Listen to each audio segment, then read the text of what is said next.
Hey everybody, welcome to We're Talking Money. We've got another great show, a new series that we're kicking off this week on the new tax changes that are coming down the pike from Washington. Dustin, welcome aboard. Got a lot to talk about. Lots to talk about. So this is our new three-part series. This is part one.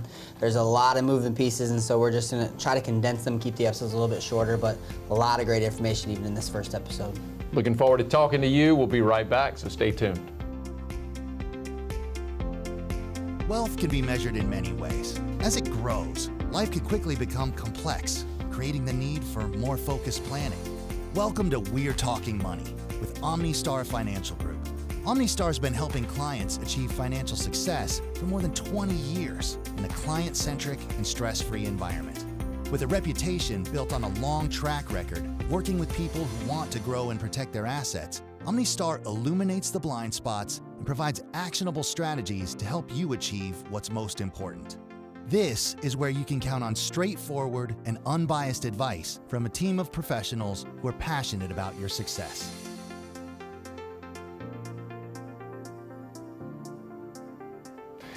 Hey everybody, welcome. We're Talking Money.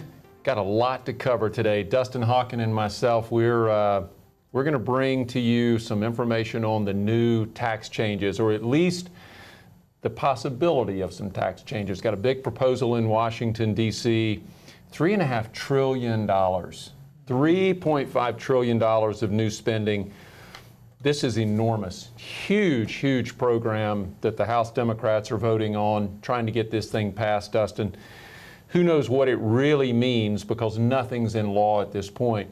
But the things that they're talking about, our clients need to know, listeners need to know. It's going to affect everybody from top to bottom. I don't care what income bracket you're in or what income range you're in. Don't care what tax bracket you're in. If you're in America and this thing is passed, it's going to affect you. Absolutely. And I think what it does as well, though, is it opens up planning opportunities and it puts planning at the forefront of people's mind, because now it's more important than ever. So we'll get into a lot of these different changes, and one of them, the one that's well known, is the estate tax exemption being lowered, almost cut in half. And so now people that didn't think they really needed to focus on estate planning are really one of those people that really do. So we'll talk a lot about that, but it really just makes it much more important. Don't procrastinate. Nothing has changed yet. So far, nothing has changed. Most likely it'll be 2022, so we still have a couple months to make some moves. But it's really important to do it now. Like you said, Phil, I think it's going to affect everyone from top down. So that's one thing that sometimes is missed, is that hey, we're only going to target the extremely wealthy, or the people who are making the top 5 to 1% in our economy. But when you actually peel back the layers and think about what those people do, those are our business owners, those are our C-level executives at corporations.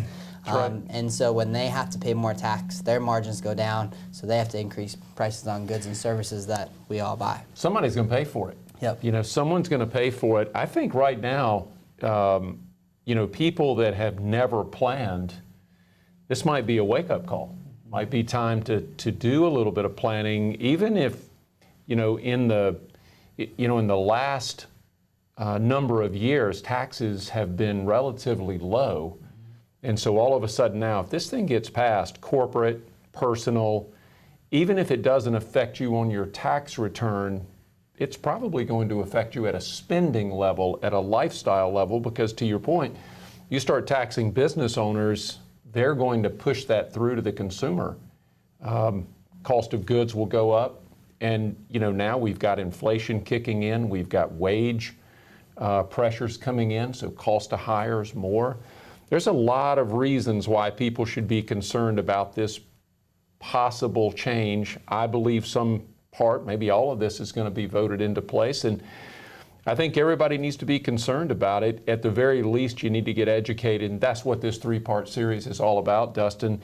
It's episode 1 today. We're going to talk through the basics, the overview of the plan, and then episode 2 and 3, we'll touch on a lot of specifics. We'll go through what those specifics look like, how they might affect you, give some real-life examples of what you can expect if this thing becomes law. So, huge plan, but great opportunity to do some good things within your framework as it relates to your financial planning framework. So, yeah. Yep. So to get started, one of the first changes is going to be the increased individual and corporate income tax rates. So long-term capital gains are going to be increased to 25% from 20% where they have been. Now, that was originally going to be a lot more than that, right? Yeah. So we were hearing that was actually going to be the same capital gains rate as short-term capital gains rate, which is your ordinary income tax bracket. So yeah, like 42%. Yeah, depending on how much money you make. So Man. Fortunately, they went from 20 to 25. So a lot of these, I wouldn't say any of them are really all that good, but certainly could be worse. Try to be positive about everything that's going on. We were hearing a little bit more nightmare stories. One of the things that we learned about, or we were hearing about, was this deemed realization. Thank the Lord, that's not part of the plan. That to me was maybe one of the worst things I've ever heard. Yeah. Really, I mean, there's taxes, and then there's confiscatory tax, which is just completely unfair. It doesn't even make sense that you would say to someone, you've got some gains in your stock, but even though you haven't sold it, you haven't recognized the gains, and the stock can go up or down, so as volatile as a stock can be, forget all of that. Let's go ahead and charge you the appreciation. Let's go ahead and tax you on that, even though you haven't sold the stock. I mean, this whole thing was just quixotic all over the place, and I couldn't believe it. Fortunately, it's not in here. Now, that doesn't mean it won't come up again, but right now it's not in here, which is good. But I think it's really interesting that we ended up with this capital gain thing at 25%, even though it was looking like ordinary income. It then came down to around roughly 30%. So we were going to go from 20 to 30. That's pretty big. Stopping it at 25 at least makes it a little more palatable. Still not necessarily what you want for long-term capital gains, but heck of a lot better than ordinary income. Yeah, absolutely. And so what you'll see is there's all these different levers that they're pulling in order to fund this $3.5 trillion spending bill. And so one of the other levers they're pulling is they're just going to increase the IRS funding. I shouldn't say just, they are going to increase IRS funding. And so this could be pretty impactful for a lot of people. So essentially, here's the numbers. $80 billion is going to be going to the IRS to improve taxpayer compliance. That's a lot of money. 90% larger budget than previously. And then here's where it's important, 75% of that budget is going to be allocated to enforcement. So those are the people that are going to be... What exactly does that mean, Dustin? What does it mean when 75% of all that money is going to be going towards enforcement? What is that? So those are going to be all the audits. And so what we're probably going to see, what we will see, is more audits and more strenuous audits. And they're going to be peeling back more and more and more of the layers as they do some of these audits. And so what they're actually expecting right now is it's going to increase revenue by $200 billion over a 10-year period. That's over 10 years. So in other words, what you're saying is the IRS is going to be given a lot of money to hire a lot of people to bother the heck out of consumers to come audit and look and be in your bank book at all times or on your tax return at all times. I think in some ways that's necessary. There's lots and lots of times I think that the IRS should be a lot more forceful. They should be intervening and making sure that people are paying their fair share. No doubt about that.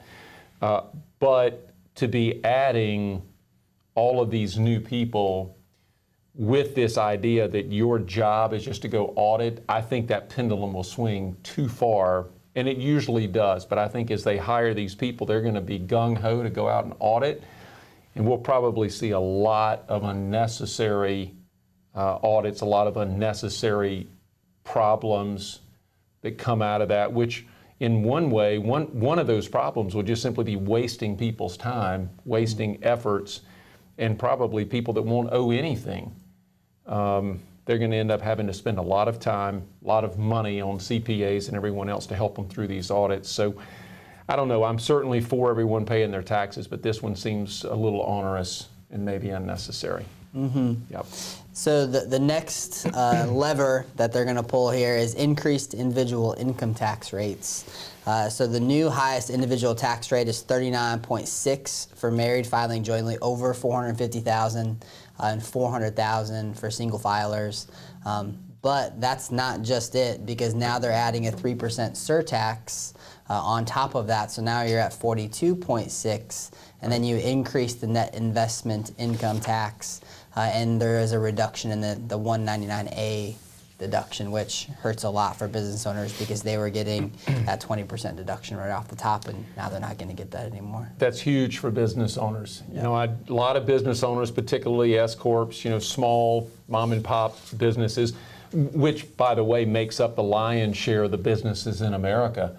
Mm-hmm. So we're talking about, you know, we're talking about the biggest part of business here. We're not talking about the Fortune 500s here. We're talking about the small mom and pop businesses, what America is made on. And so losing that's a big deal. That's going to change their tax return in a pretty big way. Immediately, right off the top, that 20% is going to be adjusted, so that definitely doesn't help. The surtax of 3%, so that's going to change the game, particularly for S corporations, where you have you generally have an income or a salary, and then the rest you typically take by way of distribution.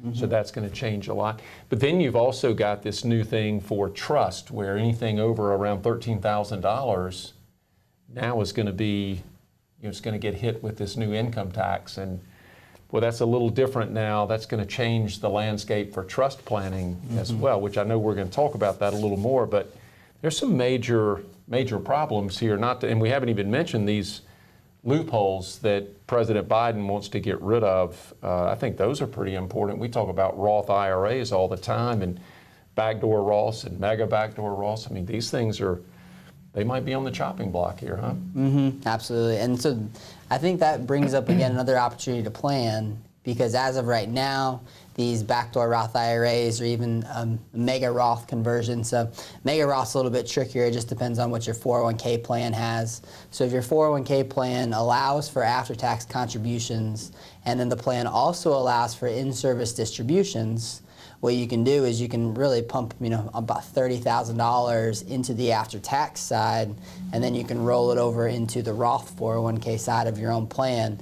So now all of a sudden you're saving $30,000 a year that will never be taxed again, which is really, really powerful. And to just keep in mind, the Roth conversions, you know, if you have an IRA, you know, that may be an opportunity, maybe something to think about. And we're talking to, you know, we're running the numbers really with everybody that we talk to right now, because we know taxes are going to go up. And right now we're probably at the lowest tax bracket we're going to be at for a while. And so if you can get that money out, pay tax on it today, keep in mind you'll have to pay tax on it today when you convert the money, but pay tax on it today in today's dollars, let that money grow forever, and most likely be at a higher tax bracket when you end up pulling it out, but you're pulling it out tax-free, well, that can make all the sense in the world. That is huge. You know, when you think about being able to get money into an instrument or vessel that allows it now to grow without tax mm-hmm. and distribute without tax, I think that by itself is powerful. But when you think about where we are in this country with debt, with $3.5 trillion of new spending on the table, all of a sudden, if you don't believe taxes are going up, then I will say with all due respect to every listener, you probably are not paying attention to what's really happening around you. Taxes cannot go down at this point. And so when you look at just look at all of this spending, not to mention, Dustin, we haven't talked about the current debt in our country. So we already have 30 trillion of debt. And now we're going to add another 3.5 with this new bill, and potentially another 1 to 2 trillion right behind that doesn't get talked about. So all of a sudden we could be at $35 trillion. We can't pay back the 30 trillion that we owe, much less the rest of it. So the only way to make that even remotely something that can be paid back is we've got to raise taxes. So I would say that this Roth conversion, the mega Roth, these things become extremely valuable now, because I think, to your point, Dustin, I think we might be enjoying the lowest tax rates we've seen in a long time, and maybe the lowest that we'll see again. You know, I don't know that we'll come back to these kind of rates. They're pretty. I like the rates right where they are. So Well, too bad. Yep, I'm afraid I'm not gonna get to enjoy that much longer. Right, so right. It's what it is. The next change they're making, and we talked about it briefly before, but I think it brings up just some portfolio strategy conversation. But increasing capital gains rates from the 20 to 25%. You mentioned it before. We thought it was even closer to 30. Yep. They actually peeled it back a little bit to the 25, which was good. We also thought that potentially it could be at ordinary income, which after what we just saw, the 39.6 plus the extra 3%. Could you imagine paying 42% on capital gains there? That's a lot, and that's just federal, right? Then you got to think about if you live in a state that charges any kind of tax at the state level, you got more. In North Carolina, where we live, they certainly charge that. We got another 5% there, and other states. Now, Florida, if you're fortunate enough to live there, or say Tennessee, places that don't have income tax, or maybe I think Nevada, and there's a few of them out there. But most states have state income tax. So you take 42.9, gosh, plus another 5, you're at almost 50%. No, I can't imagine that. That would just, that would probably just make me curl up and cry a little bit if I had to give away 50 cents on every dollar. That's a lot. For long-term capital gains. Yeah, exactly. Yeah. So, it's one thing for earned income, but I think, to your point, this really, really begins to illuminate things like harvesting of losses, trying to really be careful with your portfolio, making sure that if you're going to have turnover, it's in the right kind of account. So qualified versus non-qualified, understanding all of those things. We don't have time to get into that on the show, but those would be things that every person listening should ask. Am I in the right kinds of accounts? Do I have my portfolio set up the right way to mitigate a lot of these risks that are likely coming? January 1, 2022, if this thing is passed, rest assured you better have your strategy in place. Probably a good time to check in on your advisor. If you don't work with us, that's fine. Whoever you work with, be sure that they have the functional competency to give you the right direction, that they're thinking about these things, that they've already got a plan laid out. Because if they don't, you don't want to be trying to fix this after the fact. You want to get ahead of this, have your plan built, and know that your plan is flexible enough that as this changes, you can change with it and still take advantage of what is left in terms of opportunity. Yep, absolutely. Excuse me. What I was going to say there was, I was actually going to ask you about the tax loss harvesting and then the turnover in the accounts, but that would be a really good series to talk about just portfolio management from a high level. And what I would say too is share this video with your advisor. There's a lot of moving pieces with this new tax bill that's coming out, and there's a lot of information, and we've spent hours and hours and hours digging through, doing research. Just make sure they're aware. It's going to be better for everyone. Even if you continue to work with them, that's fine, just as long as you're getting value from this, maybe they're getting value from this. That's really what's important. Well, we're putting this out there for that very reason. We want to educate people, whether it's our clients or anyone else. We just want people to know these things are serious. These are major things that are coming, and maybe the largest that we've ever seen in terms of the breadth of what this thing will do. This is going to cover a lot of things, and probably, as we said at the beginning of the show, it's going to hit everyone in some way. And so I think if you just take this information and share it with the people that you work with, or whoever that is, that you trust and that you look to for financial decisions or to help you make them, share it. That's what it's for. We just want to educate people so that you make better decisions. So, one of the things too, Dustin, that when you talk about loss harvesting, that's not something that most people are familiar with. but I think a show on that would be great. But bottom line is there is a way to sell things that have a loss to offset things that have a gain. And that's going to be very important when it comes to these new capital gain rates. You want to, if you're going to pay more tax, you want to have every strategy working for you that can help reduce that, the effect of that tax. And so the next tax change is really one of the, I would say, most covered change. We've been hearing about it for a long time. And so this is the estate transfer tax exclusion. So it used to be $11.7 million per spouse. So a total and I don't think that we've got that slide up yet, but as soon as it comes up, you'll be able to see that it's showing us. Now I think we went too far. So yep, there we go. So we've got the 11.7 that you're talking about. Yep. Man, that thing per spouse. Per spouse. Yep. But it's getting ready to get the axe. I mean, if this thing passes, that's major. All of a sudden, if you weren't going to have a state tax, you might get concerned at this point. Yep. Right. So for everyone that doesn't know, essentially how it works is that if you have 11.7 million and one spouse passes away, then that essentially goes and gets added onto the other spouse's estate transfer tax. So now as a household, you can actually transfer $23.4 million before incurring any estate tax.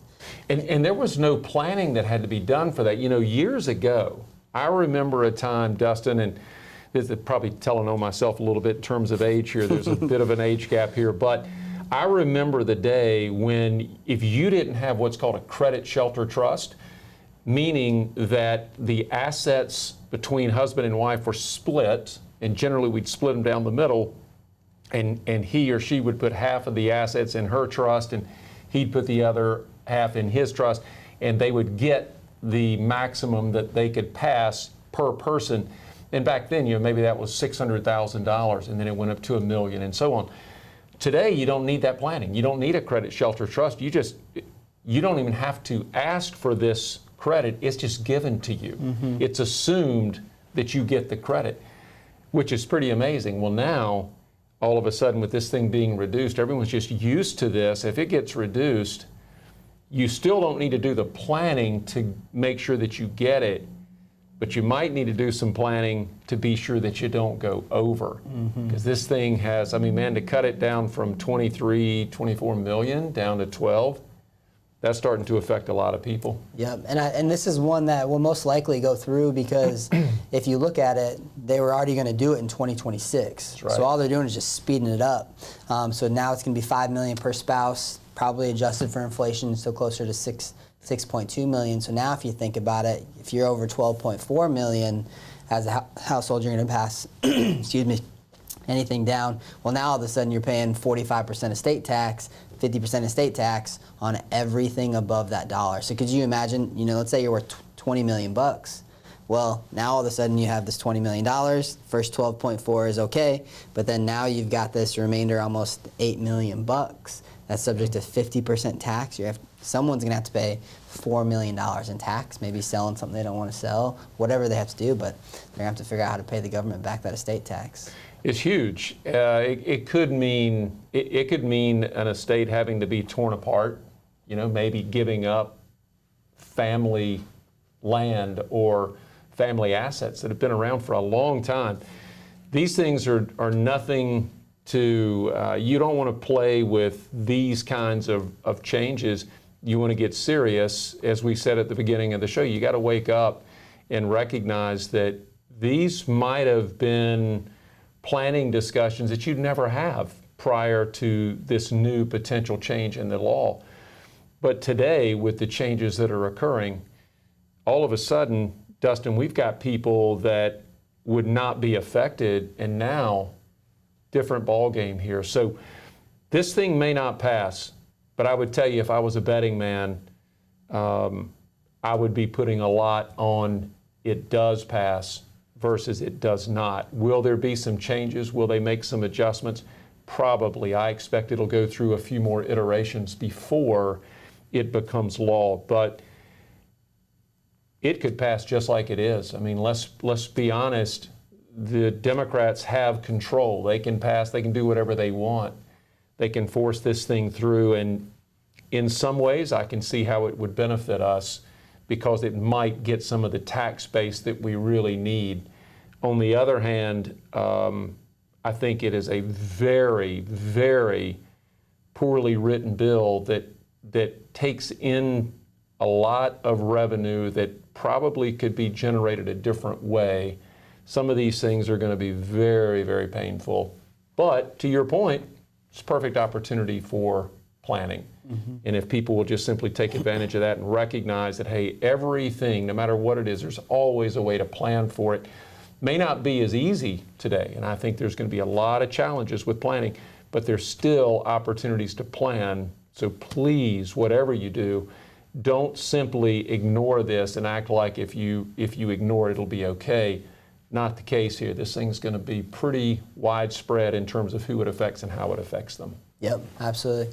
So to go to your point, there are some estate planning techniques that you can use to help. I don't want to go into too much detail on really any of these, but just high level. Well, these are going to be part of our next shows, right? Yeah, we'll be getting into this later. But charitable remainder trust. Let's give everybody just a little something here to get their taste buds excited here, right? Ready for the next show. Make sure you tune in next week. So charitable remainder trust, qualified charitable donations, gifting within the family, irrevocable trust, and insurance planning are all really, really good techniques to ease some of this and really things you want to be thinking about now because what we see here is, most of these provisions and the effective dates, most of them are set, and who knows what happens, but they're set to become effective in 2022.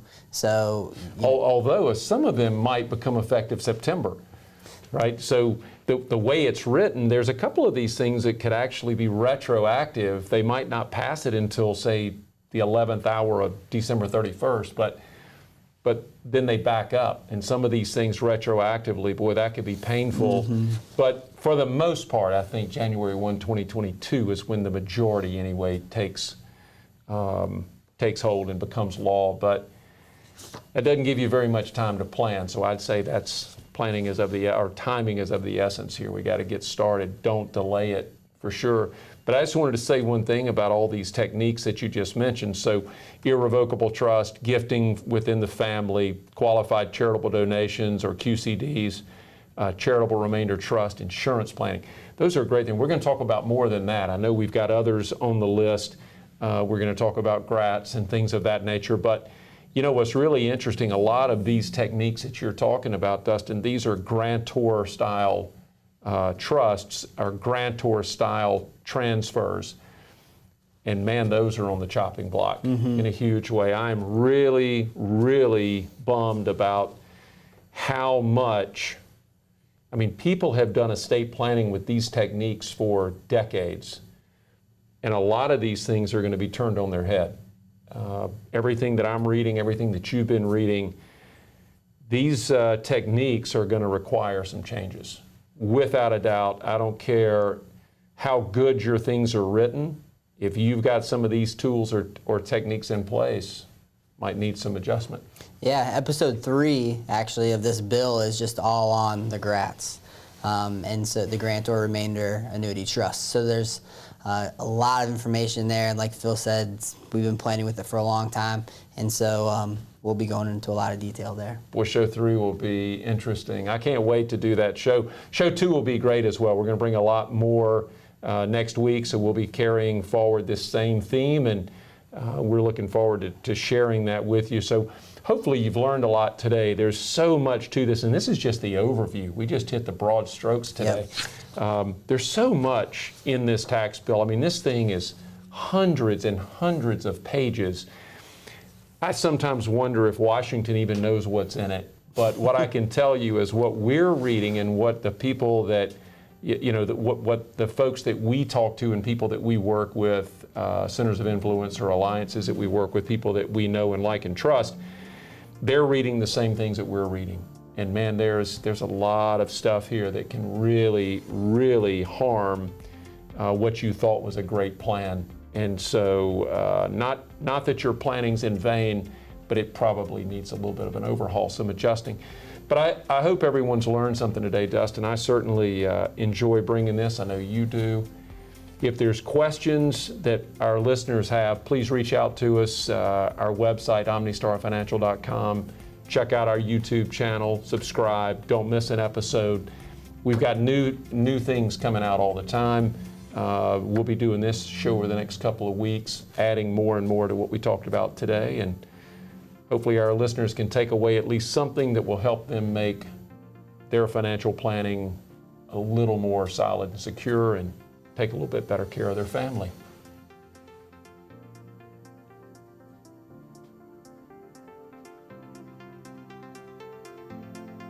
Thanks for joining us on We're Talking Money. Be sure to visit us at omnistarfinancial.com, where you can learn more about how we provide value to our clients. Subscribe to the show and our newsletters, and drop us a line with topic suggestions for upcoming shows. If you enjoyed the show, we would appreciate you passing it on to a friend and providing a rating on iTunes. This podcast is a publication of OmniStar Financial Group. The content is developed from sources believed to be reliable and accurate with all information. The information in this material is not intended as tax or legal advice and may not be used for the purpose of avoiding any federal tax penalties. Please consult legal or tax professionals for specific information regarding your individual situation. The opinions expressed and material provided are for general information and should not be considered a solicitation for the purchase or sale of any security or service provided by OmniStar. All expressions of opinion reflect that of the authors and are subject to change. Any distribution, use, or copying of this podcast, other than the intended recipients, is prohibited.